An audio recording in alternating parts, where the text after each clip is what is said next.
Welcome, fellow recovering traditionalists, to episode 210 Why Good Activities Aren't Enough. The missing piece that makes number sense work. Over the past 3 episodes, we've talked about the 8 foundational number sense concepts, and I shared how number strings are a powerful way to integrate multiple concepts in just one activity. I know many of you went out and tried number strings with your students, and some of you have been doing number strings or number talks, even, which is a little variation, for maybe a while now. Maybe you've been doing other routines like quick images, counting circles, or which one doesn't belong. But here's what I hear from teachers quite often. I'm doing these activities, I'm putting in the time, but I'm not seeing the progress that I expected. They're still not thinking flexibly, so what am I doing wrong?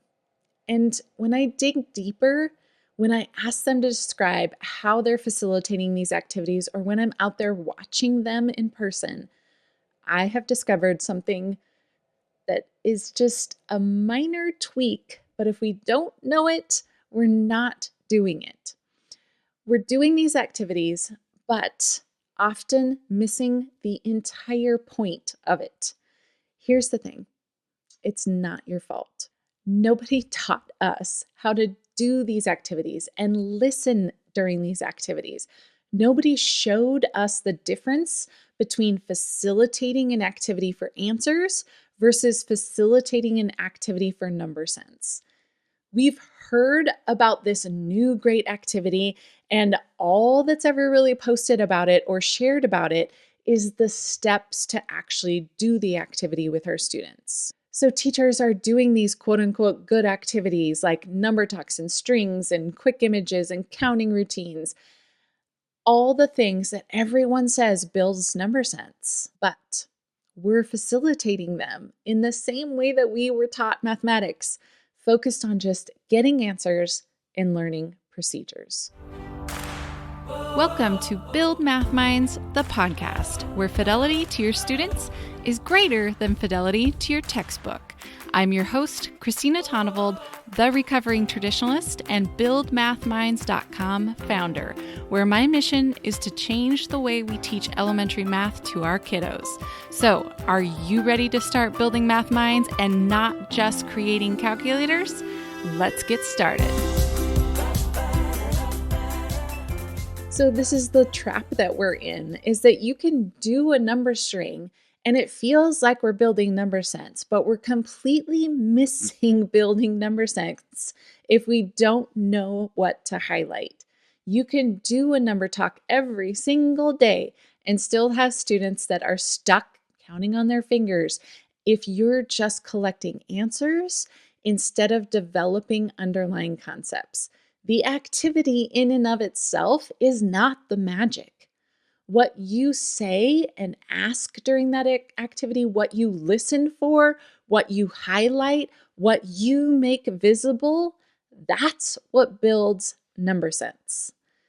So let me show you what I mean with an example. This is an upper grades example, but it's a concept that is somewhat difficult. So I want to show how we can often just take the answer and move on, but instead, just some little tweaks that we could do to it. Okay, so let's say we're doing a number string, and the first problem is 3.5 plus 4.5.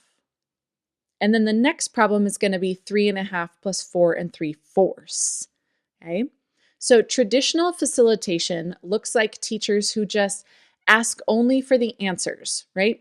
3.5 plus 4.5, what's the answer? Okay, 3.5 plus 4 3/4, what's the answer? There might be a little bit of discussion about how one problem connects to the other, but most of the time is spent just giving problems and then students giving answers. When they get to the 3.5 plus 4 3/4 problem after getting the answer, a teacher might ask, how'd you get that answer?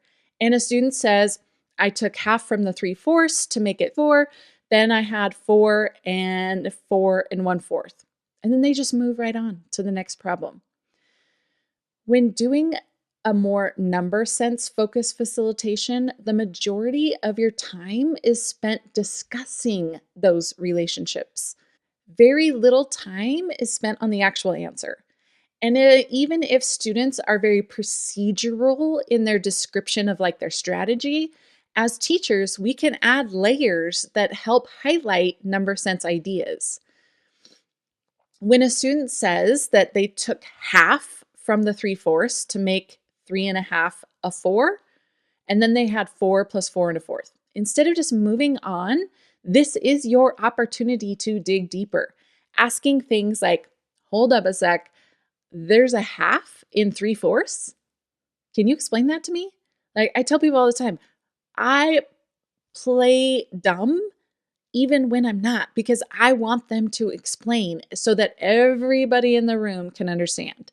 And as a student explains it, you're up there drawing the fractional model that helps all the other students see the half within the 3/4 and how that half can fill up the 3.5 to make it a 4. And then they can see the 4.5, 4 1/4 that's left from the 4 3/4. Right? That sounds like a lot when you're just listening to it, right? Even for us adults, if you're just listening to it, in the video portion, I'm showing the visuals that help make this a little clearer. So hopefully you can see the difference. It's the same activity, same problem, but completely different learning is happening when we spend time focusing in on those number concepts. In the first version, we collect answers and then we move on. In the second version, it is our job to make the math and the number sense ideas visible. We need to explicitly address some of those underlying concepts that many of us just assume that the kids have, but they may not. Most likely, they don't. This might add like 2 extra minutes to the discussion, but it is the most powerful part of the entire routine. If you don't know about the 8 number sense concepts that we've been talking about, remember those first 2 videos in this series, which I'll link in the description. If you don't know about them, you don't know what to listen for in students' responses. And then you don't know what to call out if it's not addressed when they're talking about what they did. You hear a student describe their strategy and you think, great, they've got it, let's move on. But when you understand these concepts deeply, when you know what each one sounds like and looks like in student learning, you hear it so much more in their responses. You know what questions to ask and draw out that in their thinking if they don't bring it up, so that everyone in the room gets the opportunity to think about these number relationships and not just the person who's describing their strategy. You know which strategies to highlight, which relationships to highlight, and you know why it's so powerful. You understand how to connect one student's thinking to another student's thinking. This is the missing piece. This is why teachers can be doing all the right activities, but still not see growth like they would like to see. The activity does provide the context, but your facilitation of that, your questions, your highlighting, your connecting, that's what builds the concepts for your students. The same thing goes for using math manipulatives or even visuals. Just because you put something inside of a 10 frame does not mean all kids are going to see the number sense relationships around that number. It gives them the opportunity, but your facilitation and questioning is what helps them focus on those number sense concepts instead of just counting or whatever the idea might be. So I want to share some of the common mistakes that I see teachers make when they're facilitating these activities. And don't worry, I've made them too. That's why I can recognize them. Sometimes we can recognize them better in other people and not ourselves. That's why we're recovering traditionalists. I still make these mistakes as well. So don't feel bad if you're making them. Mistake number 1 is moving too fast. You're treating the activity like a speed drill instead of a thinking opportunity. Your students get an answer and you immediately move on to the next question. There's no time to unpack the thinking, to highlight relationships, or to connect strategies. The fix? Slow down. You don't need to do 15 problems, or heck, even just 5 problems in a number string. You can do just 2 in a number string and do them really well. If you only have a few minutes, just do a string of 2 problems and spend time focusing on highlighting the relationships between those 2 problems. Ask follow-up questions, make the thinking visible, and that leads me to our next mistake: only highlighting procedures. Teachers will record strategies as a series of steps instead of the relationships between the numbers. They focus on first, the kid did this, then I did this, instead of here's what I noticed about the numbers. When a kid is bringing those up, that's what we need to highlight. When you record student thinking, you want to emphasize the relationships, not just write out the strategy step by step. So you would say things like, so you used a 4 as a benchmark, or you saw 8 as breaking apart or decomposing into a 5 and 3 more. Or you noticed that this problem was just 1 more than the previous problem, right? So our next mistake is accepting vague answers. A student says, I just knew it, and we move on. Now, sometimes I get that, like 5 plus 5, yeah, they probably just knew it, and we move on. But if that's a kindergartner who says, I just knew it, still, maybe they do just know 5 plus 5, right? But there are times when you are going to be like, I would like a little bit more info. So we really want to just delve a little bit deeper. So when a kid says, I just knew it, that's your opportunity to ask, how did you know it so quickly? What helped you figure it out? Or if a buddy didn't know it, how would you explain it to them, right? If they truly did just know it, but you want to get a little bit deeper into how they could think about it, then that's when you use the whole buddy. If a buddy didn't know it, how would you explain it? All right, mistake number 4, not naming the concepts, the underlying concepts. Students use strategies but don't realize what they're doing or why it's so powerful.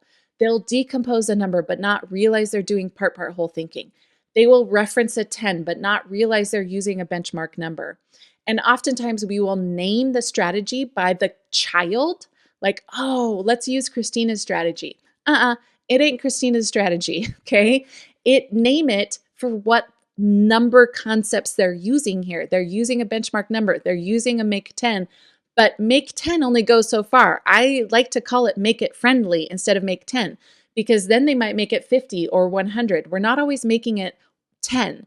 We make it a whole number when we get to fractions. So we want to name it for what is underlying mathematically that they are doing, okay?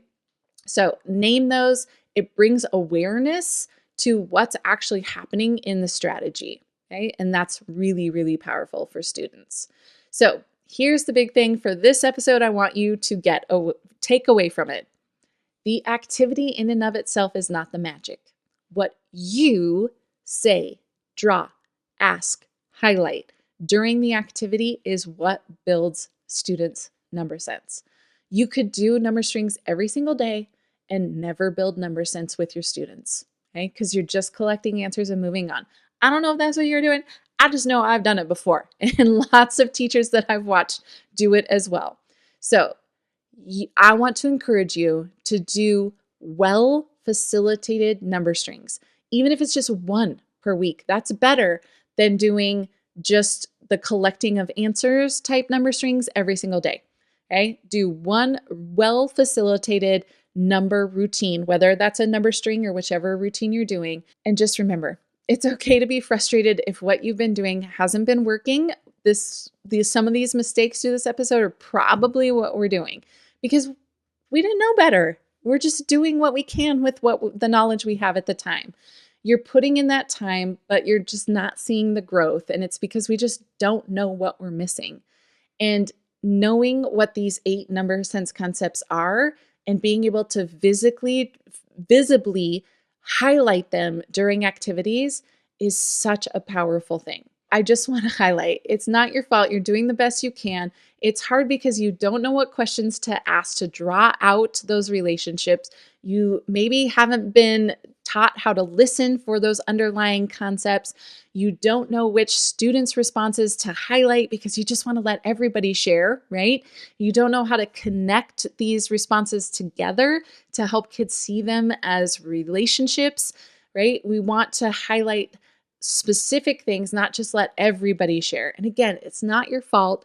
Nobody's taught us these things. We were taught to teach math by showing procedures and checking for right answers. We weren't taught to listen for those conceptual understanding pieces of mathematics. We weren't taught to facilitate mathematical discussions. We weren't taught what number sense actually looks like in student responses, or even to develop it for ourselves. So I know this sounds like a lot, just like everything. I know it seems like a lot to understand these 8 number sense concepts, listen for them during the activities, ask the right questions, facilitate discussions, and still teach your required curriculum. And I get it. When we lay it out like this, it is very overwhelming. But once you know what to listen for, it's like it becomes second nature. Think about it like learning to drive a car. At first, you're continuously thinking like every single thing. And if you were like me and you had to drive a manual back in the day, there were a lot of things to think about, right? You're checking the mirrors, pressing in the clutch and the gas and the brake and like trying to do it all. Getting your turn signal, staying in your lane, making sure that you're not, looking down at the radio station to turn the dial, because that's what we used to do. Now it's looking at the phones. Your brain is on overload when you first learn to drive a car. But after a while, you just drive. You don't have to consciously think about it, right? Every little step isn't something that's taking place in your brain. Your brain has learned what to pay attention to, and it just responds automatically. The same thing happens with these number sense concepts. Once you understand them deeply, once you've seen examples of what they look like and sound like in student thinking, once you've practiced listening for them and asking questions about them, it just becomes natural. You don't have to think so hard about it. You just hear it in student responses. But getting to that point, that requires intentional learning on your part first, right? You had to do the driving, the constant driving. Nowadays, they require, in our state, 50 hours of driving before a kid gets their license because we want it to not take up all the brain space, right? That's it. You have to put in the work. You, as the teacher, need to understand these 8 concepts at a deep level, not just what they are, but what they sound like when students are using them, what they look like at different developmental levels, what questions draw them out, how to know which concepts students need to develop next. That's not just something that you pick up from one of these episodes or one professional development session. It requires time, examples, practice, guidance, right? Reinforcing the ideas as you do them, coming back and trying it again, practicing, right? It is all part of it. So that's why I created 2 pathways for teachers who want to build students' number sense effectively. Not just do activities, but facilitate them in a way that actually builds these foundational concepts. Because I realize most teachers were like me. You're a recovering traditionalist. You learned math by following procedures. You never learned these ideas yourself. You need to understand these concepts deeply enough that you can recognize them in students' thinking. You need specific questions to ask and strategies for highlighting the right things. So let me share these 2 options, and then you can decide which one might be the right fit for you. Option number 1 is the 10-day Number Sense Kickstart. This is $19, and it's designed for teachers who are thinking, I have the base understanding of these concepts, but I just want to try out a few things in my classroom to get started focusing on number sense. You actually get 10 videos, which were meant to be watched 1 per day, but you can binge them all at once. The videos give you an action item to do in your class each day. You don't get much more detail about the number sense concepts than I've already given you in these videos or these episodes, but it's more like a review of them inside the 10-day Kickstart. So instead, the intent behind the Kickstart is to give you things to do in your classroom that will move you towards a more number sense focused type of learning and teaching. This is designed for a busy teacher who just wants little things to try out in your classroom. So it's more like a crash course in understanding these concepts and then doing small changes in how you teach mathematics. Now, the other option is one of my flexibility formula courses. They are $97 right now, and it's for teachers who are thinking, I really want to master this. I want the complete system, not just for understanding these concepts, but knowing exactly how to develop them systematically with my students. Inside the flexibility formula courses, you get deep dives into each of the 8 concepts with multiple examples of what they look like at different developmental levels. You get assessment look-fors to help you learn to notice when kids have number sense concepts and when they're still working on them. These concepts develop over time. A kindergartner's subitizing looks different than a 5th grader's subitizing. A 1st grader's part whole thinking looks different from a 4th grader's. You need to know what you're looking for at each level, which is why there's a course for pre-K to 2nd grade teachers and one designed for 3rd through 5th grade educators. And if you work with students of all grades, I really recommend taking the 3rd through 5th because it's easier to adjust items down for the earlier grades, or you can take both classes so that you get all the resources for all the grade levels. So not only the assessment pieces for each grade level, but we also have number routines, story problems, and games that are ready for you to use with your students that are focused on building number sense. And inside the course, you also learn how to connect all of this to your required curriculum. So it's not just one more thing that you have to do, but it becomes woven into what you're already teaching. This is the full system, not just understanding the concepts, but knowing how to build them, how to assess for them, and how to make them a natural part of your math instruction. So here's a quick little reference thing to help you choose between the 2 options. Choose the 10-day kickstart if you're new to thinking about number sense this way, you want to get started quickly without a huge investment, and you want small, quick ways to get started in working towards a number sense focused classroom. Now, the other option, you should choose the flexibility formula course if you want the complete roadmap for building number sense. You're ready to transform your math instruction, not just try out a few activities. You want to feel confident in every math conversation that you have with students. You want comprehensive resources that help you implement all of these ideas. And you want assessments so that you can pinpoint exactly where each student is in their number sense development. Now, both options will help you move from just doing activities to facilitating them in a way that builds real number sense.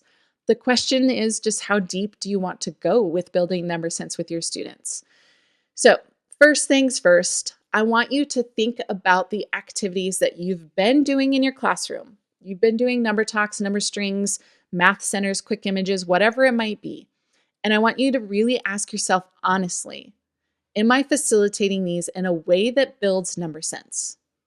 Or am I just collecting answers and moving on?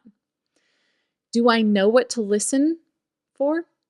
Do I know what questions to ask to draw out their thinking of these 8 concepts?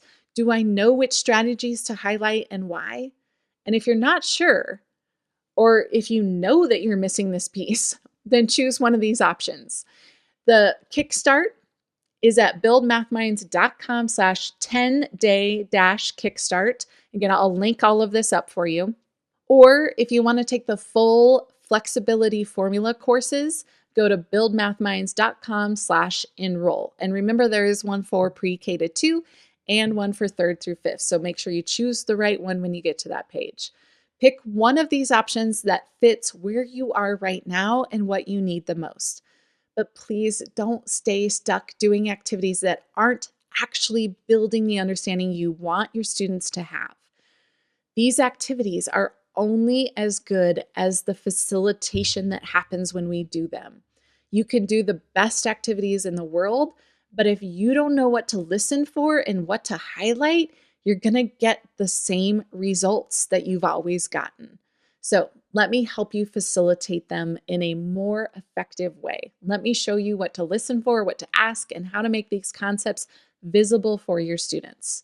So next week, I'm going to tackle something that I've heard a lot of people say, And because even as I'm talking about asking more questions and having deeper discussions during these activities, I know, because I hear it all the time, Christina, I don't have time for all this questioning and discussion. I have to move through my curriculum. I can't spend 15 minutes on a number string when I have so much to cover. I hear you. And next week, I'm going to give you some of my favorite ways to build number sense in the time you already are spending on mathematics without adding any more. Okay. I'm going to show you what to stop doing and maybe what to start doing, how to make every minute count, and how to weave this into your existing curriculum instead of treating it as something separate. So until then, really think about your facilitation. Pay attention this week to what you're asking, what you're highlighting. Notice if you're just collecting answers or if you're building understanding. And if you realize that you want help with this, if you want to know what facilitation looks like as you're focusing on these 8 number sense concepts, go grab either the Kickstart or get enrolled in the Flexibility Formula course. So all the links will be over on the show notes page, which is buildmathminds.com/210. Until next week, my fellow recovering traditionalists, keep letting your students explore, keep questioning, and most importantly, keep building math minds.